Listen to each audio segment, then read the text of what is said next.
Hello guys, welcome to the channel. तो आज का जो चैप्टर है, आज को हम पढ़ेंगे बायोडाइवर्सिटी के बारे में। बायोडाइवर्सिटी होता क्या है, उसका लॉस क्या, व्हाट इज़ बायोडाइवर्सिटी पढ़ेंगे, व्हाट इज़ बायोडाइवर्सिटी, उसका इम्पोर्टेंस क्या है। आज के टॉपिक में वो दोनों ही कवर करेंगे, what is biodiversity and what is importance of biodiversity, ये दोनों ही कवर करेंगे। ठीक है। इसका पार्ट 2 वीडियो भी आएगा, ये पार्ट 1 वाला वीडियो है, पार्ट 2 वीडियो भी आएगा। उसमें हम क्या करेंगे, लॉस और कंजर्वेशन दोनों को ऐड कर देंगे। तो ये भी पहले समझ लो कि बायोडाइवर्सिटी क्या होता है और उसका इम्पोर्टेंस क्या है। ठीक है। तो देखो, बायोडाइवर्सिटी क्या है। Biodiversity is the variation among living organism. जो लिविंग ऑर्गेनिजम्स लोग हैं ना, लिविंग ऑर्गेनिजम्स लोगों का जो बायोडाइवर्सिटी होता है, दैट इज़ द वेरिएशन। ठीक है, ये एक लिविंग ऑर्गेनिज्म हो गया, ये एक लिविंग ऑर्गेनिज्म हो गया। तो इन दोनों में से जो डिफरेंशिएशन दिखा जाएगा, ठीक है, डिफरेंट देखने के लिए मिलेगा, that variation is known as biodiversity. ठीक है। तो बायोडाइवर्सिटी जो टर्म है, that biodiversity is referred to two different word, that is one is bio, another one is diversity। ठीक है। तो bio का मीन्स होता है लाइफ एंड डाइवर्सिटी का मीन्स होता है वेराइटी और वेरिएशन, वी कैन से। ठीक है। डाइवर्सिटी का मीन्स हम वेरिएशन भी बोल सकते हैं। ठीक है। तो जो वेरिएशन शो करेगा लिविंग ऑर्गेनिजम्स के बीच में, दैट इज बायोडाइवर्सिटी। ठीक है। तो बायोडाइवर्सिटी को हम और भी बोल सकते हैं कि that is the richness of and variety of living organism.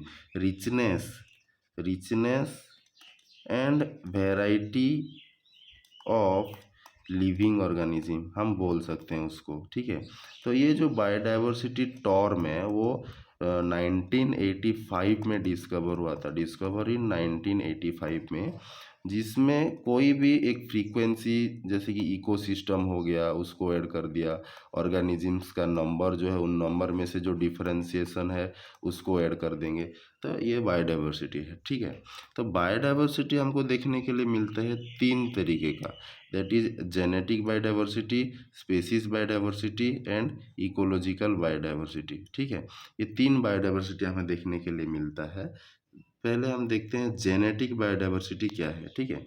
तो genetic biodiversity is the differentiation और variation among genetic resource, genetic resource, genetics resource में से जो वेरिएशन शो करेगा या फिर जो डिफरेंशिएशन शो करेगा, दैट इज जेनेटिक बायोडाइवर्सिटी। मान लो यहाँ पे देखो एक राइस प्लांट है। ठीक है। उसी राइस प्लांट का जो जीन है वो डिफरेंट, एक राइस प्लांट का जो जीन है वो अलग है और दूसरा राइस प्लांट का जीन जो है वो अलग है। तो ये जो दोनों का डिफरेंशिएशन दिखा गया, that variation is known as genetic biodiversity, that variation is known as genetic biodiversity। Clear? Okay. Then दूसरा वाला है स्पेसीज बायोडाइवर्सिटी। स्पेसीज बायोडाइवर्सिटी में हम क्या देखेंगे कि मान लो एक ह्यूमन है और दूसरा ह्यूमन है। ठीक है। ये वाला ह्यूमन है और ये वाला ह्यूमन है। तो ये दोनों का जो कैरेक्टर है वो वेराइटी वाला कैरेक्टर है, वो उसका सिमिलर कैरेक्टर कभी भी नहीं होगा, उसका सिमिलर कैरेक्टर कभी भी नहीं होगा। तो ये इन दोनों में से जो डिफरेंशिएशन देखा गया, that is species biodiversity. Means species diversity refers to the variety of different type of species found in a particular area. ये ह्यूमन हो गया। ठीक है। अभी देखो एक एरिया में क्या होगा कि इधर टाइगर है सपोज, इधर डियर है सपोज, इधर ईगल है सपोज, इधर बियर है सपोज। तो ये चारों जो स्पेसीज अलग अलग स्पेसीज है ना, एक ही एरिया में, एक पर्टिकुलर एरिया में वो लोग अपना लाइफ साइकिल बिता रहे हैं, उसका उसका जीवन जो है वो बीत रहा है। ठीक है। तो क्या होगा, उन उन चारों में से जो वेराइटी शो करेगा, that variation is known as species diversity. ठीक है। देन तीसरा वाला है इकोलॉजिकल बायोडाइवर्सिटी। इकोलॉजिकल बायोडाइवर्सिटी में हम इकोसिस्टम को ऐड कर सकते हैं डायरेक्टली। ठीक है। हम क्या करेंगे, इकोसिस्टम को ऐड कर लेंगे डायरेक्टली, ठीक है। तो इकोसिस्टम को अगर ऐड कर लेंगे तो देखो इकोसिस्टम में क्या होगा कि कोई एक ऑर्गेनिज्म को दूसरा ऑर्गेनिज्म खाता है, उसको दूसरा ऑर्गेनिज्म खाता है, उसको दूसरा ऑर्गेनिज्म खाता है, दिस इज फूड चेन।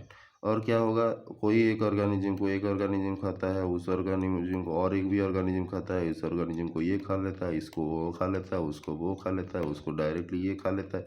तो दिस इज फूड वेव। मान लो अगर हम देखेंगे कि ग्रीन प्लांट है सपोज, तो ये ग्रीन प्लांट को कौन खाएगा, ग्रास हॉपर खाएगा सपोज। ग्रास हॉपर को कौन खाएगा, फ्रॉग खाएगा, ठीक है। This is a food chain. अभी क्या होगा, कोई एक ग्रीन प्लांट को ग्रास हॉपर खा लिया, उसको डियर खाएगा, डियर को कौन खाएगा, टाइगर खाएगा, फ्रॉग को जो है वो स्नैक खाएगा, स्नैक को जो है ईगल खाएगा, टाइगर को भी ईगल खाएगा। This is food web, this is food wave. This all differentiation, this character of all living organism is known as variation, variation of ecology, variation, ecological variation, that is why it is known as ecological diversity. Example में भी इधर दिया गया है, देख लो कि desert ecosystem, rain forest ecosystem, mangrove ecosystem, ठीक है। तो ये बायोडाइवर्सिटी हो गया। दूसरा जो है इम्पोर्टेंस क्या है बायोडाइवर्सिटी का, अगर बायोडाइवर्सिटी ना हो तो मेंटेनेंस नहीं होगा, मेंटेनेंस जो है वो अर्थ का वो नहीं होगा। तो अर्थ को मेंटेन करने के लिए बायोडाइवर्सिटी की ज़रूरत है, अर्थ को मेंटेन करने के लिए बायोडाइवर्सिटी की ज़रूरत है, ठीक है। तो इधर लिखा है biodiversity and its maintenance are very important for sustaining life. अगर लाइफ को सस्टेन करना है तो अर्थ को मेंटेन करना ज़रूरत है, ठीक है। तो इम्पोर्टेंस क्या है बायोडाइवर्सिटी का, पहला वाला देखो कि इकोलॉजिकल स्टेबिलिटी। अगर बायोडाइवर्सिटी नहीं होगा, बायोडाइवर्सिटी नहीं होगा तो इकोलॉजिकल स्टेबिलिटी नहीं रहेगा। ग्रीन प्लांट को अगर कोई ऑर्गेनिज्म नहीं खाएगा तो नंबर ऑफ ग्रीन प्लांट जो है वो क्या हो जाएगा, इंक्रीज हो जाएगा। तो increasing number of green plant can be affected to the earth. और अगर यहाँ पे अगर टाइगर को कोई नहीं खाएगा तो टाइगर अगर बढ़ जाएगा तो क्या होगा, टाइगर अगर ज़्यादा हो गया तो बाकी जो ऑर्गेनिज्म है उन लोगों को टाइगर खा लेगा। तो अभी क्या होगा कि कोई एक ऑर्गेनिज्म जो है वो मरता रहेगा और कोई एक ऑर्गेनिज्म जो है वो बढ़ता रहेगा। तो इकोलॉजिकल स्टेबिलिटी मेंटेन नहीं होगा, ठीक है। तो इसको बायोडाइवर्सिटी अगर हो तो इकोलॉजिकल स्टेबिलिटी मेंटेन होता रहता है, ठीक है। इधर लिखा भी है every species has a specific role in an ecosystem, they capture and store energy and also produced and decompose organic matter, इधर लिखा भी है, ठीक है। दूसरा वाला इम्पोर्टेंस क्या है, इकोनॉमिकल इम्पोर्टेंस। इकोनॉमिकल इम्पोर्टेंस में हम क्या करेंगे, देखो बायोडाइवर्सिटी में जितने भी ऑर्गेनिजम्स हैं उन लोगों का जो प्रोडक्शन है, दैट प्रोडक्शन में बी बेनिफिशियल टू अस, में बी बेनिफिशियल टू अस, हम लोगों के लिए वो बेनिफिट रहेगा, ठीक है। इधर देखो फार्मास्यूटिकल बेनिफिट हो गया, कॉस्मेटिक बेनिफिट हो गया, ठीक है। इधर फूड वाला हो गया, तो कोई भी ऑर्गेनिज्म से हम फूड यूज कर सकते हैं, फार्मास्यूटिकल बेनिफिट रख सकते हैं, कॉस्मेटिक लगा सकते हैं उसमें, ठीक है। तो ये इकोनॉमिकल इम्पोर्टेंस हो गया।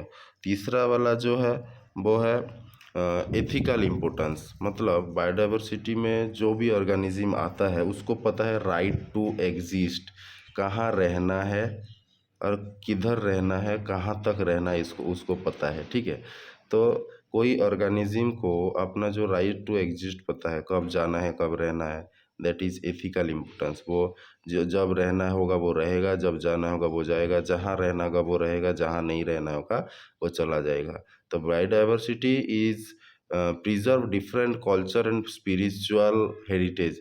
तो इसमें हम यूज कर सकते हैं different culture and spiritual heritage.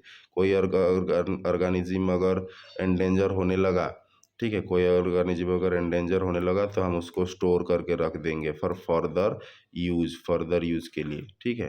तो this is all about biodiversity and the importance of biodiversity. तो इसके दूसरे पार्ट में हम लॉस ऑफ बायोडाइवर्सिटी एंड किस कैसे कंजर्व करें उसको, और कहाँ कहाँ कौन कौन सा बायोडाइवर्सिटी है, कुछ इम्पोर्टेंस बायोडाइवर्सिटी जो है वो भी हम नेक्स्ट टॉपिक में कवर करेंगे। तो आज के लिए इतना ही, तब तक के लिए टाटा बाय बाय। अगर चैनल में नया हो तो सब्सक्राइब कर देना। Thank you.